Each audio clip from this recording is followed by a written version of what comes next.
Ladies and gentlemen, how's it going? Once again, I'm your boy Nev from Nev's Tech Bits. So, I got one of these phones for my wife for Christmas, and it was the wrong phone. It was the X/XS. I didn't know the XR was any different. Apparently, it's a little bit different. So, I had to order another one up. The other one came in, and my wife didn't like it. The reason why she doesn't like it is because on the other side, once you clip your phone in there, it doesn't give you a lot of space for when, let's say, when the face is down.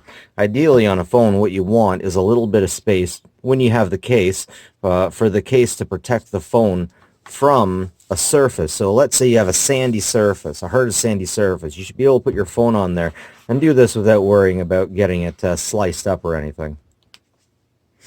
For example, you see this one has a little bit of a lip, but there's no lip on these units, unfortunately. So let's talk about the second one that I got in. I chose a horrible background for this today, didn't I? Anyways, let's turn this on. Just like the other one, you get into English or Chinese. Uh-oh, I hit the reset button.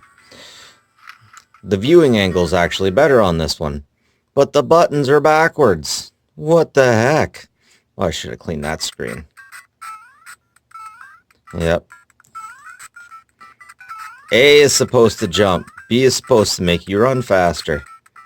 So, let's do a teardown on this sucker.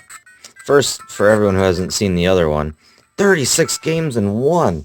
Oh, mon dieu, really? Look at that. I am so pleased at that. I was kind of curious to see if it would come with any different games, but it looks like no. They're all the same games. Urban Champion, that was definitely on the last one. It'd be really cool if they had different types, but still, this in itself is pretty cool. And what I want to do is I want to do a teardown on this sucker to see if maybe I can get those buttons back to the way they were supposed to be. I wonder if they were done that way by mistake, or maybe, just maybe, they were trying to avoid prosecution in some way by saying, oh, the buttons were different, so you can't nail us with anything.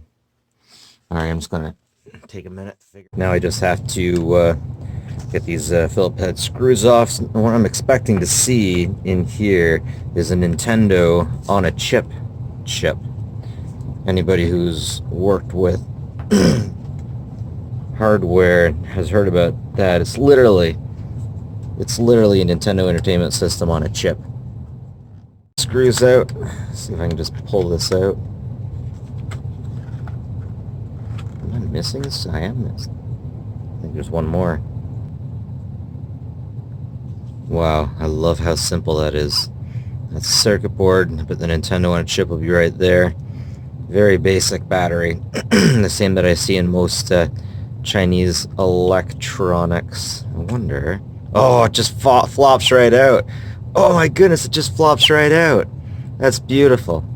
But what's not beautiful is the fact I can't change these frickin' buttons because they're right on there. They're right frickin' on there. So how come this one is one way and the other is another way? Because on the first one I bought, the buttons were just fine. What do we got on these chips?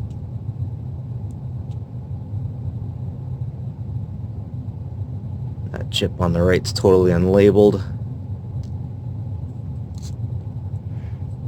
Okay, it's in English. Sound, that's all English. I wonder why they do it in English, not Japanese. Darn, I can't switch the buttons. A and B. Yeah. So the motherboard on the other one must be different. Let's see if I can get that one open. It says right out the gate. Oh, sorry folks. There we go. Let's try this one more time. So this is the one I just opened, and this is the one... Sorry, that's the one I opened first, and this is the one that I just opened. Haven't even flipped anything over. There's a lot of difference, not just in the circuit board, but in the tape circuit board, too. This one comes out almost as easily. Notice the battery is smaller on this one, but this one doesn't have anything to keep the screen from moving. I'm going to flip that board over and see if it says a build number like the other one did. I am not seeing one. Not seeing English on this one either. Let's see if either of those chips are labeled.